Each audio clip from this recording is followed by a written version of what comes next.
I'd like to request Mr. Andrew Kriegler, the President and CEO of the Investment Industry Regulatory Organization of Canada, to deliver his keynote address. Welcome, Andrew.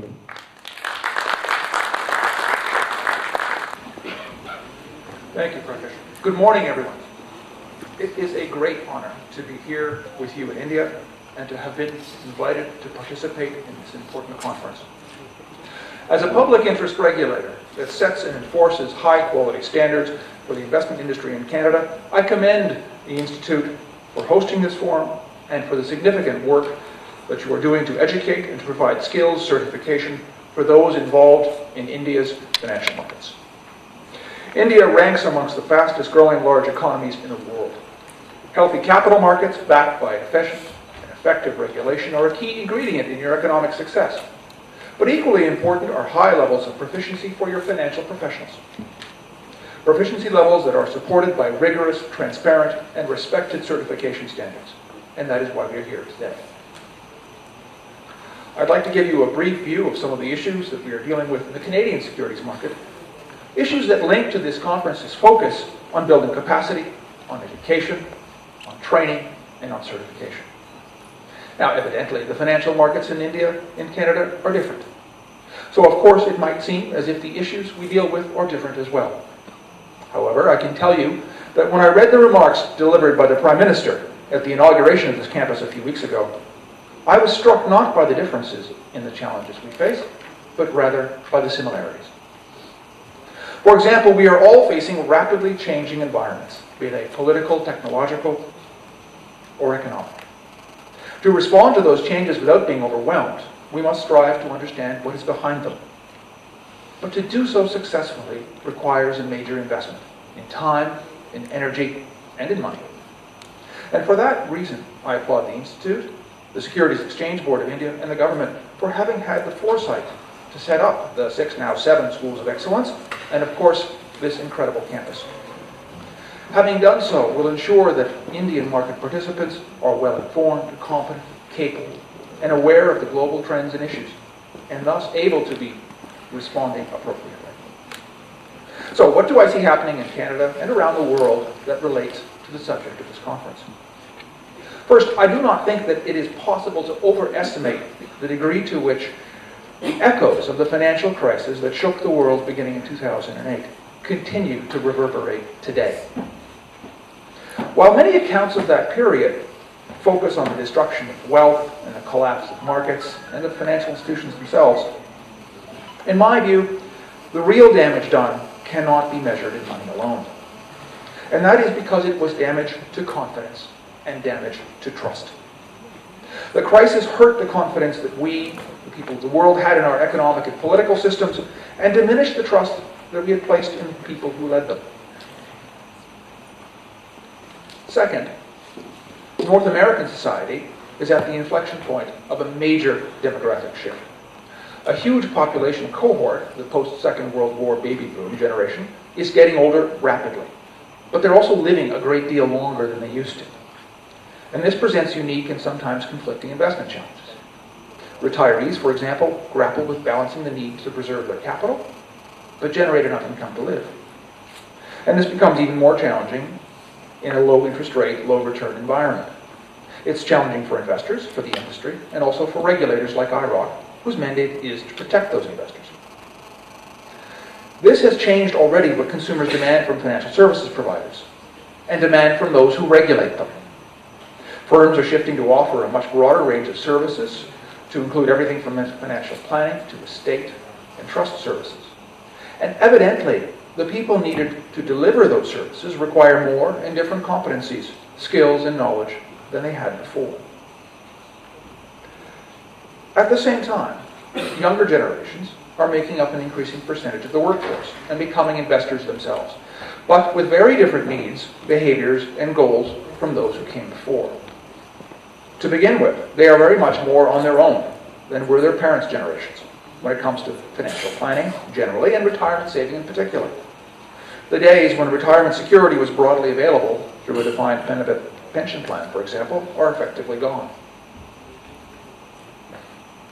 At the same time, this group is much less inclined to hire financial advisors or planners to help them with their financial goals and investment decisions. They are also much more at ease using technology, and indeed prefer to do so for any number of transactions or interactions. Unfortunately, in the financial context, they sometimes do so without having the necessary knowledge and understanding to optimize the use of that technology. That leads me to my third change driver, technology itself. Here too, I think we're at an inflection point. The acceleration curve, which is how I describe the rate at which technology is acting as a catalyst for behavioral change, is going nearly vertical in some parts of the globe. Technologies allow people greater and faster access to information and have vastly increased the availability of analytical support for individual decision-making. They have also increased exponentially the speed at which these decisions and the transactions that flow from them can occur. And let us not forget that since the financial theory that underlies many of these decision-making support tools are the same, there's an argument to be made that the correlation of moves made by market participants, and therefore the markets themselves, is also increasing. To put it in other words, technology has increased the speed of finance, the speed of markets, and the speed at which our interactions take place. And I would tell you that increased speed equals increased volatility. That makes human judgment ever more important. So what's the common thread that ties these issues together, and what does it mean to us here today? Simply put, I would say that the change drivers I've just described, changes in demographics, in behavior, and in the social contract that used to define retirement savings, have combined with rapid technological advancement to mean that people, investors, need more than ever to have confidence in the system, political, economic, financial, and so on. They need to have a place, to feel they have a place in the system, particularly if they're not incredibly wealthy or financially sophisticated. They need enough trust in the system and its participants and their leaders to get the help and advice that they need to prepare for the future. And that, I would suggest to you, is as true for an Indian farmer who is considering whether to use commodity derivatives to hedge his production for the first time, as it is for a Canadian retiree trying to ensure that his or her savings will last the lifetime. Yet, as we have already talked about, trust and confidence in the status quo are in short supply in much of the world. For evidence of that, one can simply point to recent political changes in any number of countries. Of course, there's already been an enormous response to the global financial crisis. You need only look at the individual and collective efforts of the countries of the G20, the Financial Stability Board, the Basel Committee, IOSCO, and it becomes clear just how large an effort that has been and continues to be. But while trust and confidence in systems and institutions can be easily lost, I would say that they, that is, the systems and institutions, cannot easily earn it back by themselves. It doesn't happen just at a macro level, nor does it happen overnight. But rather, trust and confidence are earned slowly and individually, by and between people. Between, for example, investors and the financial professionals with whom they work. Well-trained, well-educated financial professionals who follow a rigorous code of ethics and whose proficiency is backed by a transparent and respected education and certification standard. That's what will inspire confidence and trust. And I believe that takes us full circle to where we are today. So let me spend just a moment to speak about some of the responses by IIROC to the challenges we've been talking about. Now, we're a relatively small regulator who operates in a relatively small market. And we know that we can't change the world by ourselves. But together with the institutions and the people that we do regulate, we can take some small steps to move things forward, to build more confidence and to earn more trust. And that is surely consistent with our mission, which is to protect investors and to support healthy Canadian capital markets. Now, some of you are perhaps familiar with the recent moves in regulation around the world to put clients first. For example, the U.S. Department of Labor introduced a fiduciary standard. Admittedly, with the new administration taking office today, that might be in question. But it's there. The Financial Conduct Authority put in many reforms in the UK that resulted in, for example, the banning of embedded commissions. And as much as there are reasonable concerns about the impact of these individual moves on access to financial advice, I would argue that they represent a broad trend of reform, a trend that is helping to improve the lot of investors, helping improve the structure of financial markets, and helping improve the skills and capabilities of those that work in them. Advisors have had to become more transparent and have had to invest in their skills, their education, and their knowledge. And I would suggest that advisors who have embraced these requirements around the world are increasingly in demand by clients seeking comprehensive financial advice. Now in Canada, all registrants are required to act fairly and honestly and in good faith. And over the last several years, we and our provincial regulatory partners have built on this standard of care by introducing a series of reforms called the client relationship model, designed to increase transparency around fees and performance, to include disclosure and suitability. But disclosure, of course, is never the answer alone. And as a result, there's an active debate led by our provincial securities colleagues to broaden the duty of care. And we strongly support this exercise and believe that its outcome, a best interest standard, can be established in Canada. For example, we already have a rule that requires firms to address existing or potential conflicts of interest between advisors and their clients in a manner that is consistent with the best interest of the client.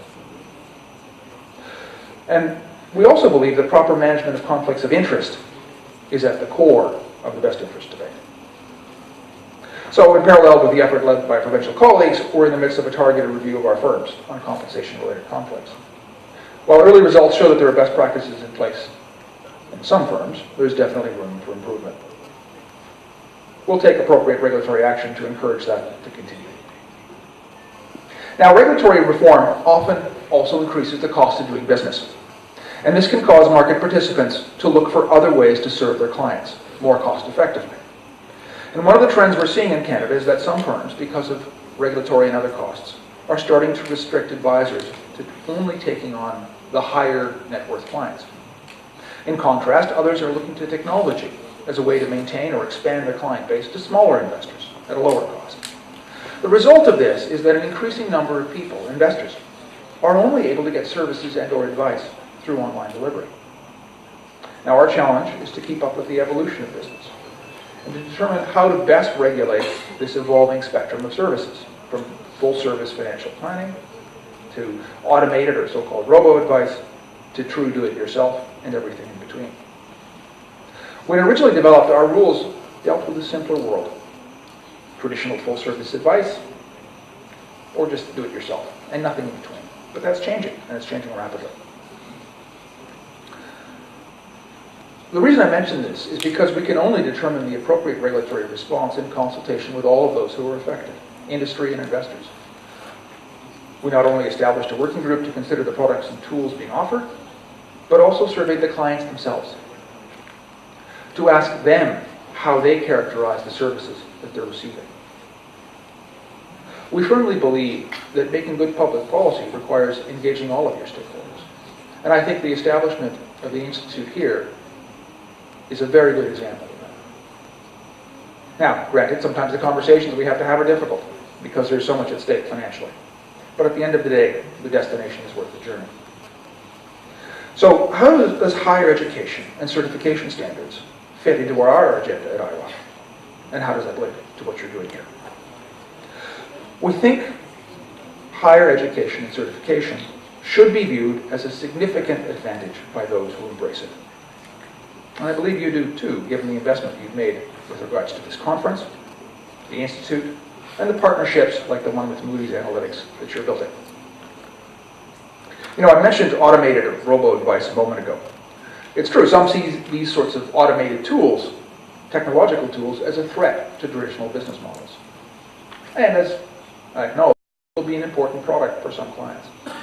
But others will want or need to continue to work with people, as Mark said earlier, at some or every step of the process. But that only works if the advisor you're dealing with has invested in his or her skills and capabilities and is able to add value. And more important, is able to add valuable judgment. In this context, that's judgment that goes beyond what can be generated by a machine. And where an advisor is working together with technology, proficiency is just as important, because the technological output is only as good as what goes in. You know, firms that are investing, systems that are investing in proficiency, in education and certification, can build better and fuller relationships with the people they serve. And as this moves on, there will be a new norm of higher standards around the globe. And at the end of the day, that's all our goal. It's your goal as well. So let me conclude by reinforcing the points that I made a moment ago. Investors deserve financial professionals that they can trust in markets that they can have confidence in. And although the examples I used were drawn from the world of retail investment advisory, they apply equally to every corner of the financial markets. And in some corners, sadly, trust is still lacking. But together, we can rebuild that by ensuring high standards for professional knowledge, for ethics, and for certification. And at the same time, that process will provide the necessary conditions for future economic growth here in India, in Canada, and around the world. So on that note, I would like to congratulate the National Institute of Securities Markets and Moody's Analytics for the launch of the Advanced Derivatives Certification Standard. It will help elevate proficiency and standards in your financial sectors and be an example for the rest of the world. This type of investment in education and capacity building underscores exactly the type of leadership I think needs to be shown in order to enhance confidence in the markets and its participants, and which will only help to propel India's economy forward. The Prime Minister noted in his remarks here last month that his aim was to make India a developed country in one generation. Rightly, he cited robust financial markets populated by educated and certified professionals as part of the path to that future. Based on what I've already seen here and heard, it's a path on which you are already well advanced. Thank you.